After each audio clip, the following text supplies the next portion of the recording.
अस्सलाम वालेकुम नाज़रीन, मैं हूं मंसूर अली खान। आज हम देखेंगे कि कैसे मेरे कप्तान को स्लो पॉइजनिंग करने के खदशात और इल्जामात में शिद्दत आ रही है। नाज़रीन, इमरान खान को जेल में कैद हुए 66 दिन हो गए हैं। इस तमाम अरसे के दौरान मेरे कप्तान की जेल से जुड़ी खबरें किसी न किसी तरह मीडिया की जीनत बनती रहीं। अटक से अडियाला जेल मुंतकली हो या जेल में साइफर केस का in camera trial, Imran Khan से मुतल्लिक हर चीज खबर बनती गई और हम तस्करा करते रहे। लेकिन अब मेरे कप्तान के वकला जिस बात का चर्चा सरेआम करने लगे हैं वो बहुत ही खतरनाक है। इमरान खान की कानूनी टीम के सरबराह हामिद खान हो या फिर सीनियर कानूनदान लतीफ खोसा, सब जेल में कैद मेरे कप्तान को स्लो पॉइजनिंग करने के खदशात का बरमिला इजहार कर रहे हैं। इमरान खान की अहलिया बुशरा बीबी भी इस हवाले से अदालत में दरख्वास्त दायर कर चुकी हैं। मेरे कप्तान के वकील लतीफ खोसा ने ना सिर्फ स्लो पॉइजनिंग करने का खदशा जाहिर किया बल्कि यहां तक कह दिया कि अगर इमरान खान को मजीद ऐसे ही माहौल में रखा गया तो उनकी सेहत बिल्कुल तबाह हो जाएगी। घर से खाना नहीं मिलता, पता नहीं खाना कैसा मिलता है, किस तरह से मिलता है। उनके बहुत अरसे से ये ख़तरात का इजहार हो रहा है कि उनको स्लो पॉइजनिंग की जा सकती है। उनकी जान को शदीद खदशा है, जो कि हम फूड के ज़रिए और ये सारी चीज़ें जो ये सारा प्रोसेस उनके साथ किया जा रहा है। खान साहब को भी एक जेन्युइनली ये तहफ़्फ़ुज़ात हैं और ये खतरा है कि उसमें भी कोई आलूदगी करके उनकी जो है स्लो पॉइजनिंग कर दी जाएगी।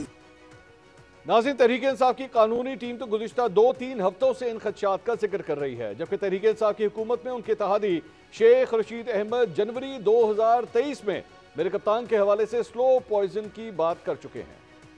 उसकी जान लेने की कोशिश की, वो बच गया, उसकी जान लेने की दोबारा कोशिश की जाती है। जो उनको मारने वाले थे वो उसको जहर भी दे सकते हैं और उसको स्लो पॉइजनिंग भी कर सकते हैं। नाज़रीन, मुल्क की सियासत में स्लो पॉइजनिंग का तस्करा नया नहीं है। माजी करीब में मुस्लिम लीग नून की चीफ ऑर्गेनाइजर मरियम नवाज और मुस्लिम लीग नून ही के दीगर रहनुमा भी बयान दे चुके हैं कि जब उनके कायद नवाज शरीफ नैब की हिरासत में थे तो उन्हें भी जहर दिया गया। उनके बाकायदा प्लेटलेट्स गिराए गए थे, उनकी जान लेने की कोशिश की गई थी। बार बार कातलाना हमले हुए, उसको जेल में जहर दिया गया। वो बीमार नहीं थे, उनको बीमार किया गया था। उनको कुछ ऐसा दिया गया था जिससे नैब की कस्टडी में उनके प्लेटलेट्स ड्रॉप किए थे। तरह से पॉइजन किया गया था, बिल्कुल किया गया था। नाज़रीन, मई 2022 में मेरे कप्तान ने स्लो पॉइजनिंग का तस्करा किया था। मेरे कप्तान ने कहा था कि यह ऐसा जहर है जो किसी इंसान को दिया जाए तो वो आहिस्ता आहिस्ता मौत के करीब चला जाता है। इससे पहले स्लो पॉइजनिंग के इल्जामात को तक़वियत उस वक्त मिली जब शरीफ फैमिली की रमजान शुगर मिल्स के मुबैना जाली अकाउंट से रकम निकालने के गवाह गुलजार अहमद और मकसूद अहमद अचानक दिल का दौरा पड़ने से इंतकाल कर गए। इसी दौरान शरीफ खानदान के खिलाफ मनी लॉन्ड्रिंग केस की तहकीकात करने वाले FIA के तहकीकाती अफसर डॉक्टर रिजवान भी हार्ट अटैक के जरिए चल बसे। मेरे कप्तान उस वक्त इल्जामात लगाते थे शरीफ खानदान के मुकदमात से मुतल्लिक गवाहों का यूं अचानक इंतकाल करना शुकूक व शुबहात को जन्म दे रहा है। आज तकरीबन 1.5 साल बाद माजी में रूनमा होने वाले वाकयात के पेश नजर मेरे कप्तान के वकला भी यही इल्जामात दोहरा रहे हैं। उन्हें खदशा है कि मेरे कप्तान को स्लो पॉइजन किया जा रहा है, जिसके बायस जेल में कैद मेरे कप्तान की जिस्मानी हालत दिन ब दिन खराब होती जा रही है। स्लो पॉइजनिंग क्या है और इससे मुतालिक मेरे कप्तान के वकला के खदशात किस हद तक दुरुस्त हैं, आज हम इस हवाले से 10 सवाल पूछते हैं। सवाल नंबर 1, इमरान खान की कानूनी टीम हामिद खान, लतीफ खोसा और नईम हैदर पंचोता जेल में कैद इमरान खान को जहर दिए जाने के खदशात का इजहार कर रहे हैं। जेल में कैद मेरे कप्तान को स्लो पॉइजनिंग कौन कर सकता है? इमरान खान के वकला किस पर इल्जाम लगा रहे हैं? सवाल नंबर 2, इमरान खान की अहलिया बुशरा बीबी जेल में कैद मेरे कप्तान को घर का खाना मुहैया करने के हवाले से अदालत से रुजू कर चुकी हैं। इस बात की क्या गारंटी है कि घर से आने वाला खाना इमरान खान की बैरत तक बाहिफाजत पहुंच जाएगा? सवाल नंबर 3, इमरान खान ने 1.5 साल पहले एक जलसे में ऐसे जहर का बताया था जिसे किसी इंसान को देने से आहिस्ता आहिस्ता वो मौत के करीब चला जाता है। इमरान खान को अगर इस जहर से मुतल्लिक मालूम था तो उसका नाम अवाम के सामने क्यों नहीं लिया?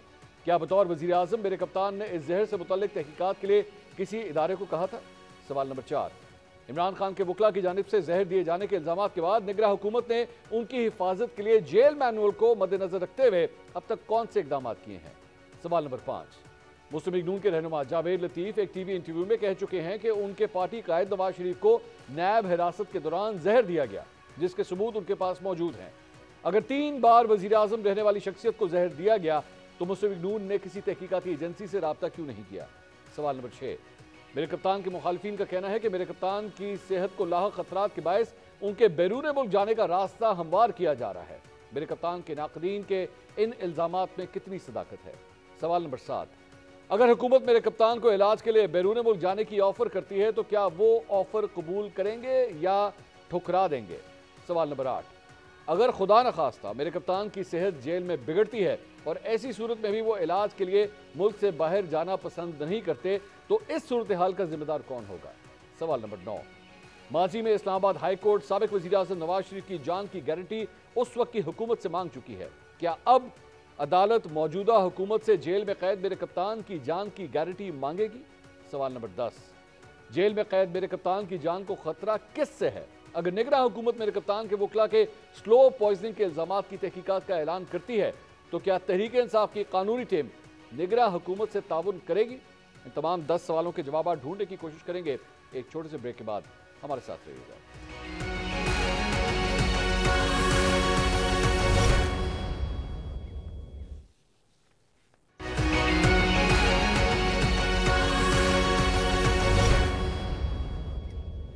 नाज़रीन, welcome back after the break. हम 10 सवाल आपके सामने रख चुके हैं। इमरान खान साहब को स्लो पॉइजनिंग देने के इल्जामात उनकी कानूनी टीम की जानिब से लगाए जा रहे हैं। किस हद तक ये सीरियस हो सकते हैं, इसी के ऊपर मजीद बात करेंगे। अपने पैनलिस्ट का इंट्रोडक्शन कराता हूँ। सीनियर तज्जियाकार अतर काज़मी साहब आज हमारे साथ मौजूद हैं। मुस्लिम लीग नून के सीनियर रहनुमा निहाल हाशमी साहब हमें ज्वाइन कर रहे हैं और इस्तेकाम पाकिस्तान पार्टी की तर्जुमान डॉक्टर फिरदौस आशिक अवान साहबा भी आज हमारे साथ मौजूद हैं। अतर साहब, मैं सबसे पहले आपसे पूछना चाहूँगा, बड़े संगीन ये इल्जामात हैं कि जनाब इमरान खान साहब को स्लो पॉइजन किया जा रहा है। उनका ये भी कहना है कि जी वेट ड्रॉप बहुत ज़्यादा होना शुरू हो गया है, इमरान खान साहब का खाना जो है वो घर से जाना चाहिए। ये कितना सीरियसली इन इल्जामात को लिया जाना चाहिए? देखें, इस तरह का इल्ज़ाम कोई भी लगाए उसको यकीनन सीरियसली आपको लेना चाहिए और ये कोई पहली दफ़ा नहीं लग रही। जिस तरह आपने भी शुरू में अपने इब्तिदाइये में बताया कि माजी के अंदर भी जो सीनियर क़यादत है नून लीग की वो भी इस तरह के इल्ज़ामात लगाती रही। फिर जेलों के अंदर पाकिस्तान पीपल्स पार्टी को भी तहफ़्फ़ुज़ात रहे कि उनके लोगों के साथ भी मुनासिब सलूक नहीं किया जा रहा। तो अगर अब इस तरह का कोई इल्ज़ाम लग रहा है तो उसकी तहकीकात होनी चाहिए और उसके साथ साथ जो बुनियादी जेल मैनुअल के अंदर जो सहूलतें मौजूद हैं किसी भी कैदी के लिए वो तो उनको बुनियादी तौर पे देनी चाहिए। यहाँ पे गिला शिकवा तो ये है, आज की जो सूरत हाल बताई उनके वकला ने वो तो इंतहाई परेशान कुन है कि अदालत लगी जेल के अंदर और उसके बाहर कोई पिंजरानुमा छोटी सी चीज़ थी, उसमें लाके शाह महमूद कुरैशी साहब और इमरान खान साहब को बैठा दिया गया। अब ये मुबैना तौर पे उनकी वकला की टीम ये चीज़ रिपोर्ट कर रही है। तो अब इसमें कितनी सदाकत है, ये क्या ये मसला है, इसकी तहकीकात होनी चाहिए। इसलिए कहा जाता है कि देखें, अगर सब कुछ ओपन में होगा, खुल के होगा, सामने ओपन अदालत के अंदर होगा, मीडिया उसको रिपोर्ट कर सकेगा तो किसी किस्म की आसाराइयाँ नहीं हो सकेंगी। जब आप एक शख्स को अदालत में ही पेश नहीं कर रहे, आप उसको कैमरे के सामने ही नहीं आने दे रहे। आप देख लें कोई माजी में कोई आपको ऐसी मिसाल मिलती है कि साबिक वज़ीर आज़म को एक तरह से बिल्कुल कैमरों से छुपा दिया गया है, कैमरे के सामने नहीं लाया जा रहा, अदालतों में उनको नहीं पेश किया जा रहा, अदालत उनके सामने जाके खुद अदालत पेश हो जाती है जेल के अंदर। तो ये वो सारी चीज़ें हैं फिर जो इस बयानिए को तक़वियत देती हैं। तो अब इसके ऊपर कितना इसमें सच है या नहीं है, तहकीकात होनी चाहिए और हम उम्मीद करते हैं जो रेलेवेंट अथॉरिटीज़ हैं वो इस हवाले से। लेकिन अतर साहब, वो ये भी तो कहा जाता है कि जनाब सिक्योरिटी का मसला है, इमरान खान साहब की सिक्योरिटी की वजह से जो है, और लाइव थ्रेट्स हैं उनको, और ये तो इमरान खान साहब खुद भी माजी में कहते रहे हैं, पीटीआई भी कहती रही है कि उनको लाइव थ्रेट्स हैं, तो इस वजह से उनको अदालत नहीं लाया जा सकता। देखें, जब वो ये कहते थे कि मुझे लाइव थ्रेट्स हैं, मुझे अदालतों में ना बुलाया जाए, आप वीडियो लिंक के ऊपर मेरा बयान ले लें, उस वक्त तो कहते थे नहीं आप आए जुडिशल कॉम्प्लेक्स में। उस वक्त तो बुलाया जाता था, उस वक्त तो कहते थे जी ऐसी कोई थ्रेट नहीं है। और उस वक्त के जो हुकूमती शख्सियात किस किस्म के बयानात देती थी वो भी रिकॉर्ड पे मौजूद हैं। अब अचानक ये कौन सी ऐसी लाइव थ्रेट्स हो गई हैं कि जनाब आप एक कैदी को अदालत में नहीं ला सकते? ठीक है, इतनी क्या रियासत पाकिस्तान इतनी भी नहीं है कि वो एक कैदी को अदालत तक ला सके? तो मेरे ख्याल में अगर वो चाहें तो वो अदालत में ला सकते हैं। बाकी अगेन जिस तरह मैंने पहले भी अर्ज की, जो रेलेवेंट लोग हैं वही इसके ऊपर जो है देख सकते हैं और कमेंट कर सकते हैं। निहाल हाशमी साहब, ये आपने सारी गुफ्तगू सुनी, आप खुद भी एक वकील हैं, बड़ी ज्यादती कानूनी टीम कह रही है जी हो रही है, खान साहब को जो है बहुत छोटे सेल में रखा गया, बल्कि आज तो जज साहब ने ये भी ऑर्डर किए हैं कि इनके सेल की दीवार को तोड़ा जाए ताकि उनके लिए सेल जो है थोड़ा सा बड़ा हो, उसके बाद पिंजरा नुमा किसी कमरे के अंदर जो है वो खान साहब को बिठा के अदालत की कार्रवाई दिखाई जाती है। खाने के हवाले से भी स्लो पॉइजनिंग के जो है खदशात का इजहार किया जा रहा है। ये तो बड़ी सीरियस बात है निहाल साहब। बिस्मिल्लाह हमारे मंसूर भाई, बहसियत इंसान, बहसियत वकील, बहसियत सियासी कारकुन और बहसियत मुसलमान, मैं समझता हूँ कि हर के हुकूक हैं। इवन हमारे दीन ने जानवरों के भी हुकूक रखे हैं, जो भी अल्लाह के मखलूक हैं के हुकूक हैं। तो किसी के इंसानी हुकूक को पामाल नहीं होना चाहिए। मैं समझता हूँ कि बदकिस्मती से, हाँ, ये जो आपने पिंजरानुमा चीज का है उसका मैं वजाहत करूँ बहसियत वकील, मेरे साथ भी बहुत सारे वकील ऑफिस में बैठे हुए हैं। ये कटहरे को हम लोग कहते हैं, कटहरा जो होता है ना, विटनेस बॉक्स, और जेल में आमतौर पर, मैं भी जेल के भी अदालत में रहा, और कल सुबह मैं जाऊंगा एटीसी अदालत जेल में जो कायम किया गया। तो जेल में अदालतें कायम की गई, कराची में भी है, शहर के बहुत सारे शहरों में बनाया गया और बहुत सारी दुनिया के ममालिक में, मगर उसका जो राइट है वो मिलना चाहिए। देखिए, मैं इस बात से समझता हूँ कि मोहम्मद नवाज शरीफ साहब जब जेल में थे उन्हें भी खाना नहीं मिलता था घर से, उन्हें भी फूड का इशू था, उनके साथ भी विजिटिंग नहीं था उनको, मुझे याद है उनके सारे विजिटर्स खत्म कर दिए गए थे, उनको भी सॉलिटरी कन्फाइनमेंट में रखा गया था। शाहिद खाकान को डेथ सेल में रखा गया था, बहुत सारे लोगों को छोटे छोटे कमरों में रखा गया। ये रवैया हमें खत्म करना चाहिए। आइन में दिए गए, मैं नहीं कह रहा हूँ किसी को एक्स्ट्रा फैसिलिटी दी जाए, आइन में दिए गए जो भी फैसिलिटीज है वो हर कैदी का हक है, मगर दूसरी तरफ ये भी देखना पड़ेगा कि क्या कोई एग्रेजेशन तो नहीं हो रहा, कोई बहुत बढ़ा चढ़ा के तो नहीं बोला जा रहा है। नहीं, चले आप निहाल साहब, आप ये बता दीजिए, मियां साहब के हवाले से हमने चंद बयानात भी अभी सुनाए थे, आप लोग एग्जैजरेट कर रहे थे या वाकई मियां साहब को भी जो है वो जहर देने की कोशिश की गई या दिया गया? जी, स्लो पॉइजनिंग शुरू हुई थी। यही इसी बात का खौफ है कि हमारे रियासत में वो अनासिर और वो सोच मजबूत होते जा रही है। हम इंतकाम पे बिलीव नहीं करते हैं, हमारे सियासी अगर मुखालिफ है हम उसको बिलीव करते हैं कि हम इंतखाबी मैदान में, जमहूर के मैदान में अपने मंशूर के जरिए, अपने काम के जरिए, अपने किरदार के जरिए शिकस्त देंगे। हम कोई उस तरह की तो तंजीमें नहीं है, हम सियासी लोग हैं, हम सियासी मामला सियासी तरीके से हल करना। हाँ, जहर वाली जो बात है ये गौरतलब बात है, इसको देखना चाहिए, इसको चेक होना चाहिए, इस तरह की चीज नहीं होनी चाहिए। मियां नवाज शरीफ की आपने देखा था कि उनके फूड पॉइजनिंग जब हो रही थी उनका वजन कम होता गया, और फिर सर इधर भी यही है निहाल साहब, आपको पता है ना, उनके इधर खान साहब के साथ भी यही हो रहा है, उनका वजन कम होता जा रहा है। मियां मोहम्मद, अच्छा देखिए, मैं समझता हूँ हुकूमत जिनकी, आपको उनको जरूर बुलाना चाहिए, जो लोग निगरान हुकूमत में, जो वजीर जेल खाना जात थे, उनको बुलाना चाहिए था। मैं इतना जानता हूं कि मोहम्मद नवाज शरीफ और मरियम नवाज शरीफ साहबा को और कैप्टन सफदर को और सारों को सॉलिड कन्फाइनमेंट में रखा। खातून और मरियम ने कभी कोई फैसिलिटी नहीं मांगी, मियां मोहम्मद नवाज शरीफ ने कभी कोई सहूलत नहीं मांगी, बावजूद उसके कि उनके प्लेटलेट्स गिरते चले गए थे। मगर मैं इस बात पे यकीन रखता हूं कि हर को फेयर ट्रायल मिलना चाहिए, और हर का जो हकूक है, under trial prisoner, he is a UTP, under trial prisoners के जो राइट्स हैं उसको वो राइट्स मिलना चाहिए। ठीक है। अच्छा अत्तर साहब, एक और जो गिला शिकवा आया है, बल्कि आज डॉन के फ्रंट पेज के ऊपर एक स्टोरी आई है, और वो आई है जरदारी साहब के हवाले से। उसमें कहा गया है कि जनाब जरदारी साहब जो हैं बड़े कंसर्न हैं, और वो रेलेवेंट क्वार्टर्स, अब रेलेवेंट क्वार्टर्स अब आप खुद ही उसको डिकोड कर लें, मुझे तो नहीं पता रेलेवेंट क्वार्टर्स क्या होते हैं।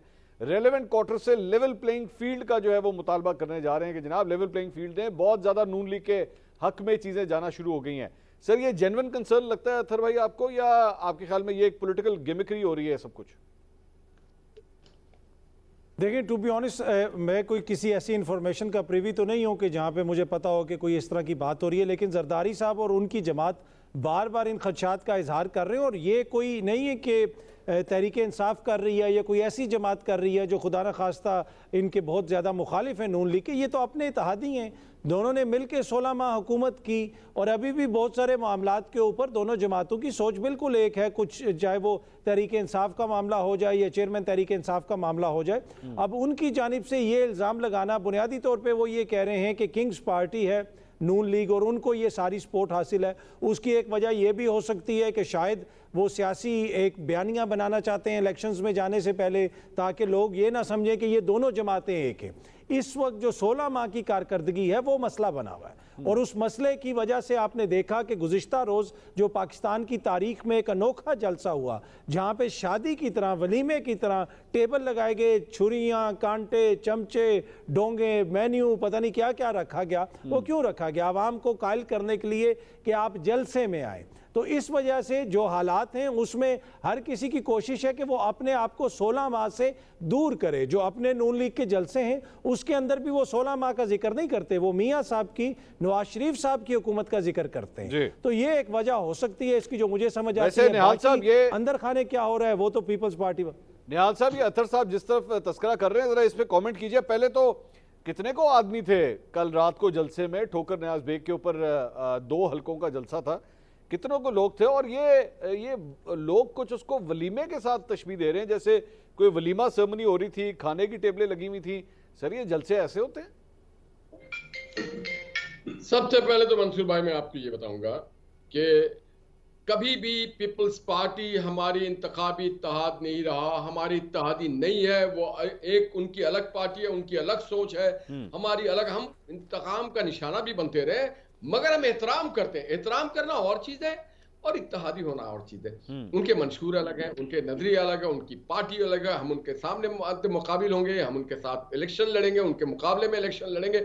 मगर जहां पे जमहूर की बात आती है, आइन में जहां पे हम मुत्तफिक हैं कि वहां पे हम हर पार्टी के साथ मुत्तफिक हैं, हर पार्टी का हम एहतराम करते हैं कि हर को फेयर, हमें भी लेवल प्लेइंग ग्राउंड चाहिए, हमें भी लेवल प्लेइंग ग्राउंड चाहिए। 2018 में हमें नहीं मिला था, हमें उस बात का गिला है। तो अब मिल रहा है के साथ ज्यादती हो, अब हम नहीं चाहते हैं, हमें भी नहीं मिल रहा है, हमें भी आज तक नहीं मालूम कि अभी मिल रहा है कि नहीं मिल रहा है। नहीं है।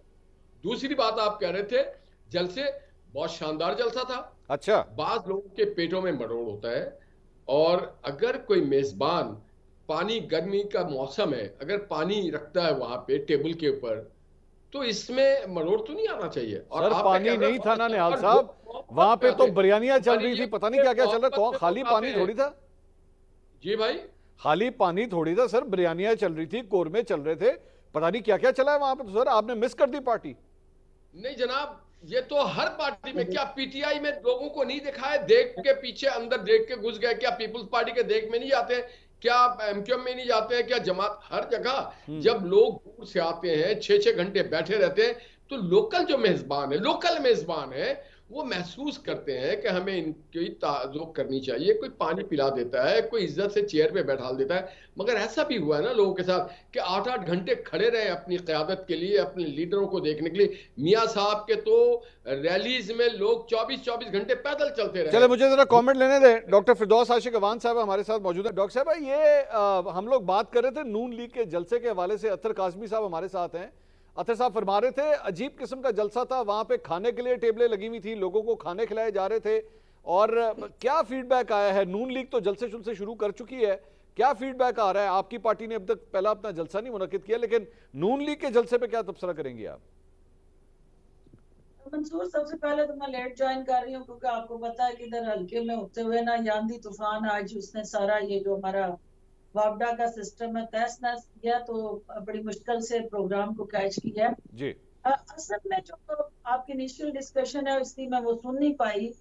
जहां तक मैं समझी हूँ कि निहाल हाशमी साहब जो है वो जलसे की खसूसियात बताते बताते निहाल हो गए हैं और वो ये बता रहे हैं कि ये कामयाब तरीन जलसा है। तो यकीनन देखिए, कोई भी शख्स जो है वो जब कोई अपनी सियासी चैलेंजेस के साथ जुड़ी जो इनिंग्स होती है उसको आज सरनम शुरू करता है और फिर ग्राउंड भी उनके लिए हमवार ना हो तो फिर बहुत ज्यादा मुश्किलात भी आती हैं। अच्छा। लेकिन जो इस वक्त जलसे का और ओवरऑल नवाज शरीफ साहब की वापसी के साथ जुड़ा जो बयानी है वो अभी तक अवाम को कोई अपनी तरफ मतवज्जो नहीं कर पाया। अच्छा। उनके जो कमिटेड डेडिकेटेड वोटर है, एक होता है आपका हर हाल में साथी, आप जहाँ पे भी हैं, मुश्किल में है, मसाइल में है, हुकूमत में, हुकूमत से बाहर है, उसने आपका साथ खड़ा होना है और आपका साथ निभाना है। एक है आपका जो है वो हालात को देख के या सूरत हाल को देख के प्रो नैरेटिव वोटर, अभी तक वो वोटर जो है वो नून लीग अपनी तरफ मतवज्जो नहीं कर पाई या ओवरऑल आम पब्लिक को मतवज्जो नहीं कर पाई, क्योंकि ये कंफ्यूजन जो चलती रही कि मियां साहब आ रहे हैं या नहीं आ रहे हैं। अल्टीमेटली इनका ये बयानिया कि वो आ रहे हैं। अब उसके बाद अगला सवाल है कि नहीं डॉक्टर साहबा मेरा सवाल ले लें एक। डॉक्टर साहबा वो तो नून लीग तो मरियम बीबी कल कह रही थी कि पाकिस्तान जब मुसीबत में हुआ है तो नवाज शरीफ को बुलाना पड़ा है, नवाज शरीफ आएगा महंगाई कम करेगा, नवाज शरीफ आएगा पाकिस्तान के मसाइल हल करेगा, तो ऐसा नहीं होगा आपके ख्याल में? देखिए, अगर ये इतना आसान और सहल रास्ता था तो मेरा ख्याल है कि ये तो फिर डबल गिला कौम को ना PMLN की लीडरशिप से। इनके पास अगर जादू की छड़ी और ये गिदड़ सिंह की जेब में थी तो इनके छोटे भाई जो है वो बेचारे 17-18 माह जो है वो टकरे मारते रहे और वो ये सारे फार्मूले अपना ना सके और अवाम को उस महंगाई के शिकंजे से निजात ना दिला सके। वो पेट्रोल बम जो है जो उनके ऊपर जिस तरह से गिरते रहे और जिस तरह बिजली के बिलों ने उन्होंने डाल किया, तो अगर ये इतना आसान फार्मूला था कि मियां साहब के आने से हर चीज जो है वो रातों रात बदल जानी थी और जादू की छड़ी उनके हाथ में थी, तो ये तो कौम के साथ बड़ा जुल्म हुआ, ज्यादती हुई है। उनको तो अपने भाई के इक़्तिदार में आ जाना चाहिए था और इस कौम को इस परेशानी से निजात दिला देनी चाहिए थी। ठीक। ये इतने सुहाने ख्वाब जो है और सबज बाग जो है ये कौम देख देख के तंग आ गई है और इन खोखले नारों से अब ये आगे बढ़ने वाली सियासत नहीं है।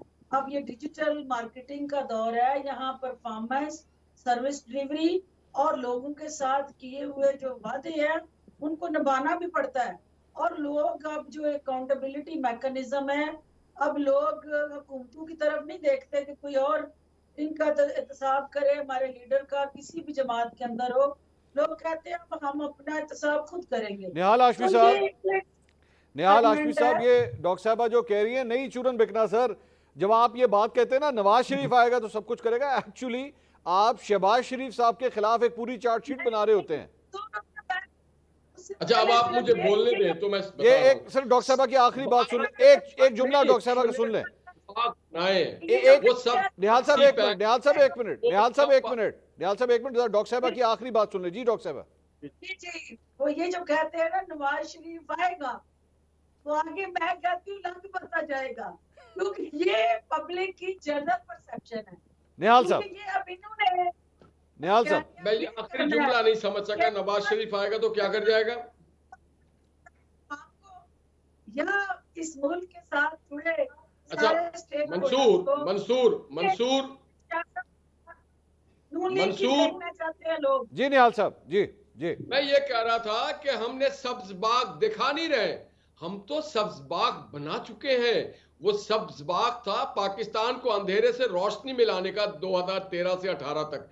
वो सब्ज बाग था पाकिस्तान का मोटरवे, वो सब्ज बाग था पाकिस्तान के पोर्ट्स, वो सब्ज बाग था कराची का अमन, वो सब्ज बाग था सिंध में अमन लाना, वो सब्ज बाग था धमाके का खात्मा, वो सब्ज बाग था नौजवानों के हाथ में लैपटॉप, वो सब्ज बाग था पेट्रोल को कंट्रोल में रखना, वो सब्ज बाग था 35 रुपए का आटा, 50 रुपए की चीनी, 65 रुपए का पेट्रोल, 100 रुपए का डॉलर, सी पैक।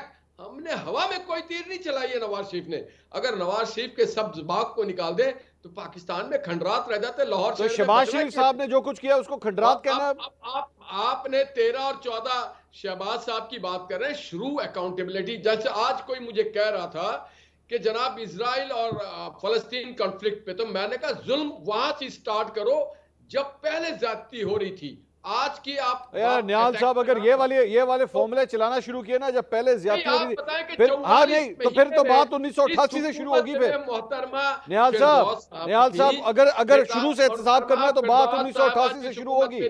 44 महीने में उसने क्या सब निहाल साहब, कागज पे कोई निहाल साहब सुनिए मेरी बात। अतर भाई का तो अतर भाई जर्नलिस्ट कम पीटीआई सोशल और वो मीडिया को वो रिप्रेजेंट कर रहे होते हैं, आगे बीच में सवाल भी कर रहे होते हैं। उनके आईना आजकल पीटीआई का चश्मा लगाया हुआ है। निहाल साहब अतर भाई कहां से आगे बीच में? तो फिर दोस्त साहब पहले उन्होंने कहा था जलसे में लोग नहीं है, तो मैं कहता हूँ वो चश्मा उतार के अतर भाई कभी जाया करें जलसे में जो पीटीआई आपको दिया है, वो चश्मे के बगैर आप जब देखेंगे आपको सब कुछ नजर आएगा। अब मैं अगर अतर साहब को इजाजत, अगर मैं उनको अलाउ ना करूं ना रिस्पॉन्ड करने के, ज्यादती होगी। अतर साहब अगर आप ये रिस्पॉन्ड करना चाहे, निहाल साहब ने अभी भी ये जो एक्विजिशन लगाई है। मैंने तो जलसे में कहा है कि एक मुनफरिद नौयत का जलसा था। हाँ। या तो निहाल साहब बता दें कि पाकिस्तान की तारीख में इस तरह जलसों में टेबल लगते हैं, इसमें वो जो कोई भी जमात लगाए उसमें चश्मा क्या, उसमें सिर्फ आंखों का होना और थोड़ा सा शऊर के होने की जरूरत है। इसलिए कि सियासी जलसों में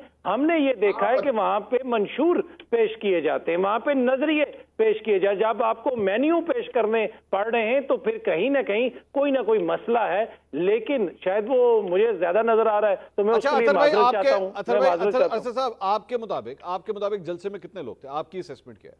मुझे टू बी ऑनेस्ट मुझे नहीं पता जलसे में कितने लोग थे, लेकिन जो हालत थी वो सबके सामने थी। अंदर कितने थे? बहुत सारी 500 थे, 2000 थे, 5000 थे, 10,000 थे, कोई तो नंबर होगा आपके ज़हन में। देखिए मियां साहब और नून लीग एक बड़ी जमात है, अगर उसमें 50,000 बंदे भी हों तो I won't be surprise.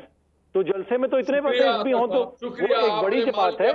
Noon league का मियां साहब एक मकबूल लीडर हैं, तो उसमें तो कोई इशू ही नहीं है। मैं इशू ये कह रहा हूं कि ये जो 16 महीने की हुकूमत की कारकर्दगी है, इन्होंने अवाम को इतना भूखा नंगा कर दिया है कि अब ये कहते हैं कि हम खाना देंगे तो अवाम आएगी। ये इशू है। 16 महीने की बात चीजें क्यों पहुंचा दी आपने? हुकूमत थी, माजी की हमारी हुकूमत जो एब्सोल्यूट थी उसको आप बताएं। 44 महीने की इमरान खान साहब की हुकूमत को बताएं, जिसमें बेगम साहबा भी मसलन फिरदौस साहबा भी उस पार्टी में थी, उसका भी जिक्र कर लिया कर। तो फिर 16 में it is a continuity of that 44 month. अच्छा, ये तो अब इसका फैसला तो देखे ना अवाम करेगी इलेक्शंस में। इलेक्शन जब होंगे अवाम जिसको मुनासिब समझे कि वोट दे। मुझे तो कोई इतराज नहीं। मुझे तो वो ये चाहते हैं अतर साहब को हमें भी लेवल प्लेइंग ग्राउंड मिलना चाहिए। माजी का हमारा तजुर्बा है, हमें नहीं मिला।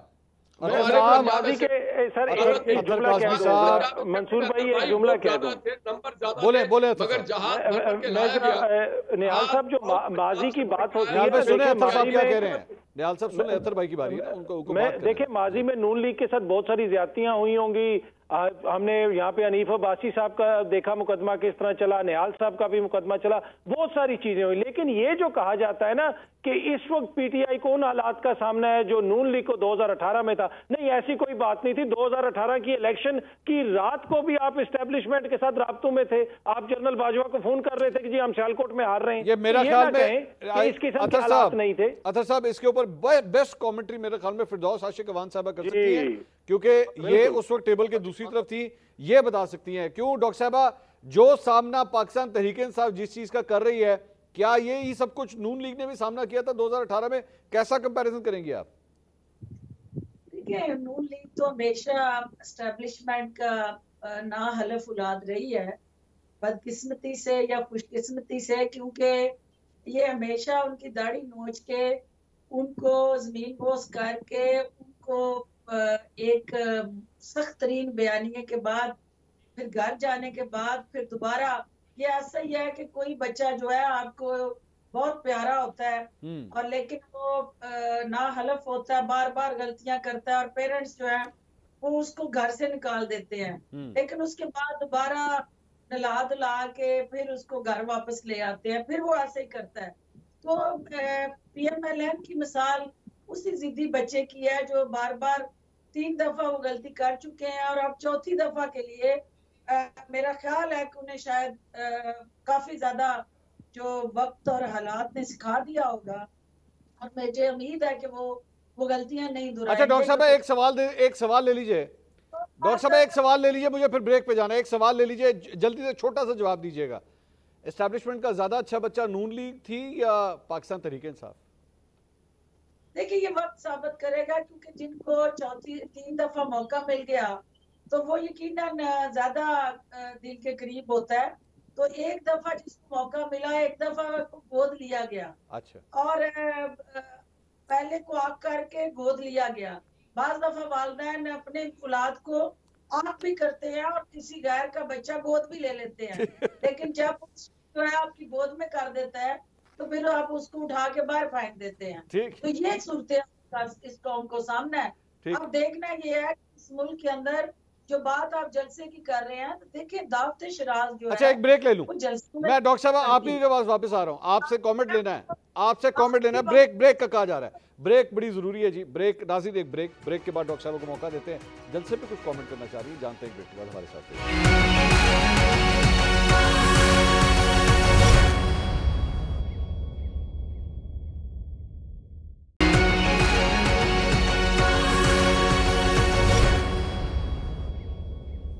नाज़रीन, welcome back after the break. बात हो रही थी मुस्लिम लीग नून के जलसे के ऊपर। डॉक्टर फिरदौस आशिक अवान साहब इस पर कमेंट कर रही थी, मुझे ब्रेक पे जाना पड़ गया। डॉक्टर साहब अपनी बात कंप्लीट कीजिए, फिर मैं आगे चलता हूँ। देखिए मंसूर, हम सारे सियासी खिलाड़ी जो है वो जलसों की जो सारी पल्स है और जलसों का माहौल बनाना और जलसे की कवरेज को और पब्लिक को अट्रैक्ट करने के लिए कोई ना कोई नित नए फार्मूले आजमाते रहते हैं। अच्छा। ये जो खाओ पियो प्रोग्राम है, ये खाओ पियो प्रोग्राम जो है, ये पहली दफा किसी जलसे के अंदर गोल टेबल लगा के और दावत शिराज का एहतमाम जो है जलसे में, ये हमारे लिए एक चैलेंज बन जाएगा। क्योंकि अगर ये चस्का डाल गया कि सियासी जमातें जो है उन्होंने जलसे के अंदर दावत शिराज करनी है, तो फिर मिडिल क्लास के लोग जो है वो एक एक जलसे में हजारों लोगों को खाना जो है वो तो बड़ा महंगा। डॉक्टर साहब, आपकी पार्टी के लिए कोई मसला है? आपकी पार्टी के लिए कोई मसला है? आपके पार्टी के सरबराह, उनके सदर माशाल्लाह एक देगे 5-5 देगे बनवा सकते हैं। मैं निहाल हाशमी साहब से ये गुजारिश है कि ट्रेंड वो सेट करें जो बाकी भी फॉलो कर सके।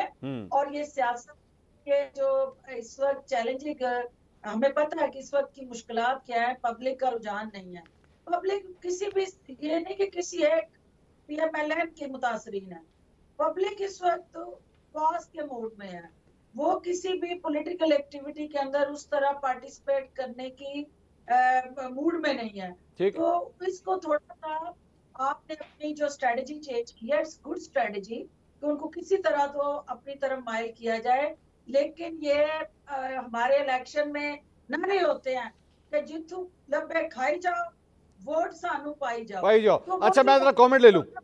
मैं अतर काज़मी साहब, ये जलसों की तो बात हो रही है। डॉक्टर साहब ने कहा कि एहो जी रिवायत ना पाओ सारे रास्ते मुश्किल पै जाएगी। लेकिन अतर साहब ये बताइए, 15 तारीख की डेट मांगी हुई है, 15 अक्टूबर की पाकिस्तान तहरीक इंसाफ ने डेट मांगी हुई है कि लिबर्टी चौक के ऊपर हम जलसा करना चाहते हैं। तो पाकिस्तान तहरीक इंसाफ को भी आपके ख्याल में ये बिरयानियों शरयानियों कोरबे शोरमे की जरूरत पड़ेगी? आई डोंट नो, वो तो अगर उनको इजाजत मिलती है, पहले तो उनको इजाजत मिलनी चाहिए ना। अगर इजाजत मिलती है तो उसके बाद देखते हैं वो कोरमे देंगे या नहीं देंगे। लेकिन ये जो फिरदौस आशिक अवान साहिबा ने बात की ना, ये बड़ी इंपॉर्टेंट बात है। इस मुल्क के अंदर जो सियासत है वो वैसे ही आम शख्स से आप लोगों ने बिल्कुल साइड पे कर दी है, वो उसको अफोर्ड ही नहीं कर सकता। अगर आप जलसों में भी आप मुरगन ग़ज़ाएं देना शुरू कर देंगे, क्या कोई ऐसी सियासी जमात या ऐसा कैंडिडेट जो वो अफोर्ड नहीं कर सकता, वो किस तरीके से फिर सियासत में आएगा?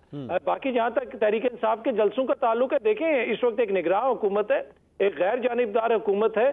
सारी सियासी जमातों को सियासी एक्टिविटी करने की जरूरत होनी चाहिए और जरूरत है भी है, और उनको साथ साथ उनको इजाजत भी होनी चाहिए। अब हम देखते हैं उनको इजाजत मिलती है या नहीं। वैसे अतर साहब, ये आपने मजाक से बात की है या सीरियसली आप कह रहे हैं कि गैर जानिबदार हुकूमत है?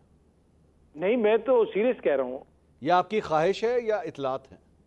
नहीं, ये पाकिस्तान का आइन ये कहता है कि निगरान हुकूमत जो होती है वो गैर जानिबदार होती है। अतर काज़मी साहब ने अगर आज सर्टिफिकेट दे दिया है ना, तो मेरे ख्याल में इससे बेहतर सर्टिफिकेट निगरान हुकूमत के लिए नहीं हो सकता कि आपने कह दिया कि गैर जानिबदार है, न्यूट्रल है, ये आपने कह दिया। आपको नजर नहीं आई 16 माह के दौरान और ये गुज़िश्ता 12 माह के दौरान कितनी न्यूट्रल हुकूमत है? नहीं, ये वाली सर, ये जो अभी बनी हुई है, ये काकड़ साहब की हुकूमत की बात कर रहा हूं मैं। ये तो न्यूट्रल प्रो मैक्स है, ये तो बहुत ही गैर जानिबदार है। चले निहाल साहब, वैसे एक सियासी जमात, बड़े आप एक्सपीरियंस एक सियासी कारकुन रहे हैं माशाल्लाह, बड़ा बहुत एक्सपीरियंस है आपका। सर, पाकिस्तान तहरीक इंसाफ ने 15 अक्टूबर को यहाँ पे डिप्टी कमिश्नर को एप्लीकेशन दी हुई है कि हमें भी लिबर्टी चौक के ऊपर जलसा करने दें। आप उनके हरीफ हैं, सपोर्ट करेंगे इसको आप? देखिए, हर जो चीज आइन और कानून के तहत होगा हम उसके इख्तलाफ नहीं करेंगे, कभी भी करना भी नहीं। ठीक है। मोहतरमा ने अभी कहा 3 मौका मिले, बिल्कुल मिले, अल्हम्दुलिल्लाह। मोहतरमा, अल्लाह ने और इस मुल्क के अवाम ने मौका दिया है और किसी ने नहीं दिया है, ना हम।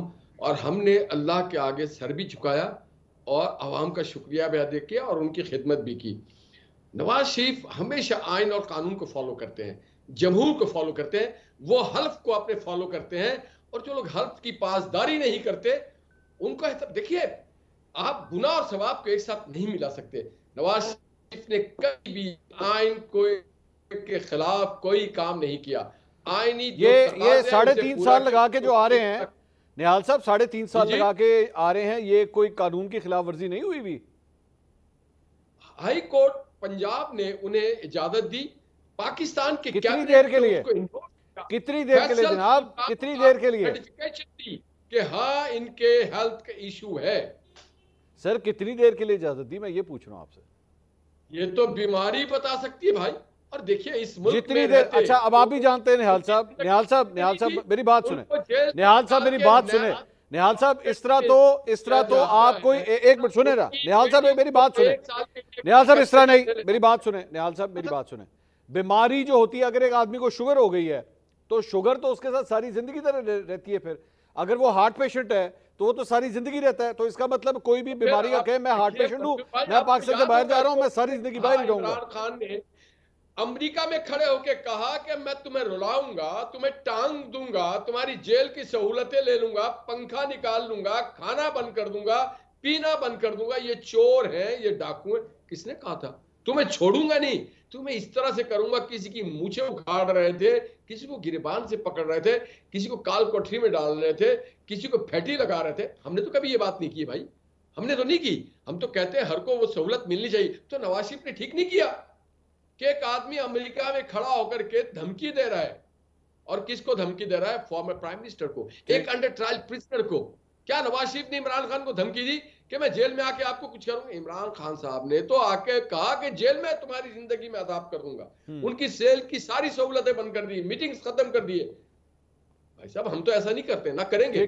तो फिर पार्टी ने महसूस किया कि उनको सेफ रहना चाहिए। और डॉक्टर साहिबा उस वक्त पाकिस्तान तहरीक इंसाफ का हिस्सा थी, बड़े अहम पोर्टफोलियो उनके पास थे। डॉक्टर साहिबा ये धमकियों के चक्कर में निहाल साहब कहते हैं वो बाहर गए हैं, यही हुआ था या ये किस तरह हो गया था? मियां साहब ये डॉक्टर साहबा को जवाब देने देना, डॉक्टर साहबा बताती है। जी डॉक्टर साहबा। सादगी पे कौन ना कुर्बान हो जाए कि इतनी मासूमियत से वो कह रहे हैं कि उन्होंने आज तक कानून और आइन नहीं तोड़ा। जी बहुत सारे इस वक्त अगर मैं लिस्ट उसकी गिनवाऊं तो ये प्रोग्राम का जो टाइम है दुरानी है वो कम पड़ जाएगा। लेकिन इस बहस में पड़े बगैर ना 3 दफा वजीर आजम इस कौम के वोटों से मैं बनी हूँ और ना मंसूर बना है कि हमें इस चीज का पता हो कि जब आप प्राइम मिनिस्टर के सिंहासन पे बैठ जाते हैं तो फिर उसके बाद कौन सी चीज आपको काटती है कि 3 दफा आप वही जाके एक मिनट बता दीजिए फिर कैसे बनते हैं वजीर आजम, ये बता दीजिए। अगर आवाम के वोट नहीं बनते साहब बात तो करने देना उनको, उनकी बारी है, इस पर बात तो करने दे। बड़ी काबिल है, वो बता देंगी इंशाल्लाह। बात तो करने देना, बात करने दे। आपका हक है, आपने बात की है, मेरा हक है मैं बोलूं। अब उसके बाद ये कौम जो है इसकी याददाश्त कमजोर है या ये कौम जो है ये आपने इतनी बेवकूफ और कम अक्ल आप इसको समझते हैं कि उनको नहीं पता है कि इस मुल्क के साथ क्या क्या होता रहा। इस मुल्क के साथ जो खिलवाड़ होते रहे, जिस तरह जो प्रोजेक्ट आपने गिनवाए हैं हाशमी साहब, ऑनेस्टली अगर हम किसी थर्ड पर्सन को साथ एज अकाउंटेंट एज ऑडिटर बिठा लें तो आज पाकिस्तान जिस ट्रैप में है, जिस इकोनॉमिक क्राइसिस का शिकार है, उसके पीछे यही सारा बैगेज है कि आपने वो लैविश, अगर आपकी जेब में 100 रुपया था तो आपने उसके बदले में 1000 के प्रोजेक्ट बनाए और 900 आपने लोन लिया और महंगे दामों आपने वो प्रोजेक्ट्स इकट्ठे किए और जो आपकी इकोनॉमी के अंदर वो स्पेस ही नहीं थी, वो बोरोइंग आपके पास है ही नहीं था, वो किसी किस्म का। डॉक्टर साहब एक बात बताइए, आपकी मौजूदगी का फायदा, एक सवाल डॉक्टर साहब एक सवाल ले लीजिए फिर मैं आगे चलूं। आपकी मौजूदगी का फायदा उठाते हैं आज आप पाकिस्तान तहरीक इंसाफ और मुस्लिम लीग नून दोनों के मुखालिफ आप खड़ी हुई हैं, नवाज शरीफ साहब ज्यादा करप्ट हैं या इमरान खान साहब? देखिए ये आप मेरे से सवाल पूछ चुके हैं और मैं इससे पहले इंटरव्यू में जवाब दे चुकी हूँ। बात करप्शन किसको कहते हैं? करप्शन जो है वो आपका एक कंडक्ट है और करने वाला एक करैक्टर है।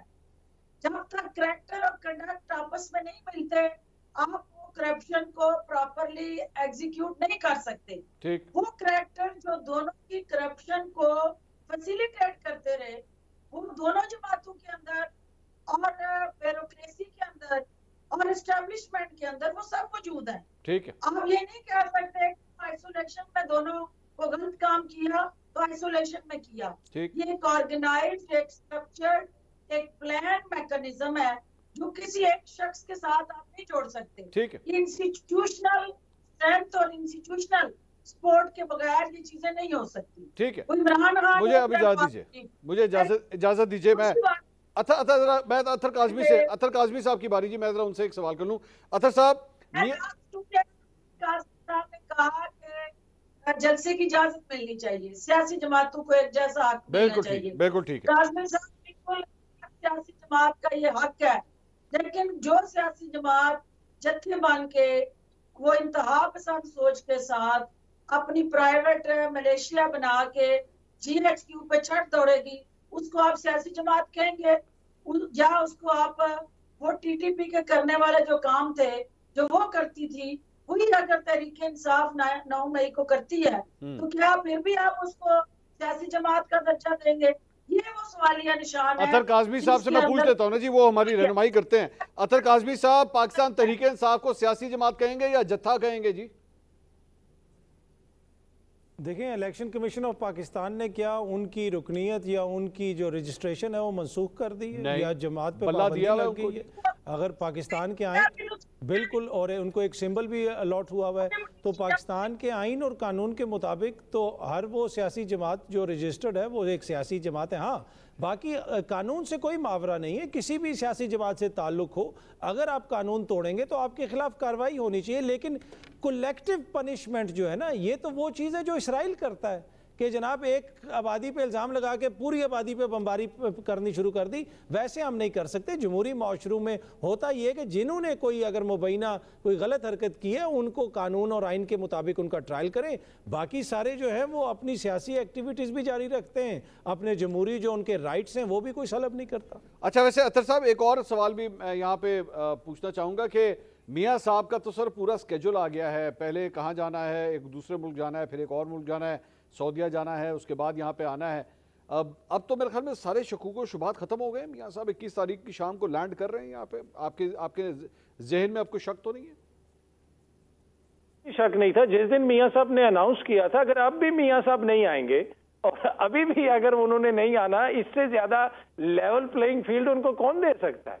इस वक्त जो हालात हैं, इससे ज्यादा किसी को लेवल प्लेइंग फील्ड मिल सकती है कि उनकी जमात जलसे कर रही है, मुखालफिन उनकी जमात के ऊपर इल्जाम लगा रहे हैं, अपनी इत्तेहादी हुकूमत में जो इत्तेहादी थे वो कह रहे हैं कि जनाब इनको जो है फेवर्स दिए जा रहे हैं, हमारे साथ जो है वो सलूक मुनासिब नहीं किया जा रहा। तो मुझे तो कोई शक नहीं है कि वो जरूर आएंगे और उनको आना भी चाहिए। उनका मुल्क है, 3 दफा वो वजीर आजम रह चुके हैं, एक बड़ी जमात के वो लीडर हैं। तो ये तो कोई भी शख्स अगर ये चाहता है या ये फैसला करता है कि ये लीडर सियासत में नहीं होगा या ये लीडर नहीं आ सकता, मैं कतन उस चीज के हक में नहीं। बहुत बहुत शुक्रिया अतर काज़मी साहब, निहाल हाशमी साहब, फिरदौस आशिक अवान साहिबा, नाज़रीन मेहमान हमारे साथ मौजूद थे। प्रोग्राम से अब तक इतना ही, कल आपसे दोबारा मुलाकात होगी। अल्लाह हाफ़िज़।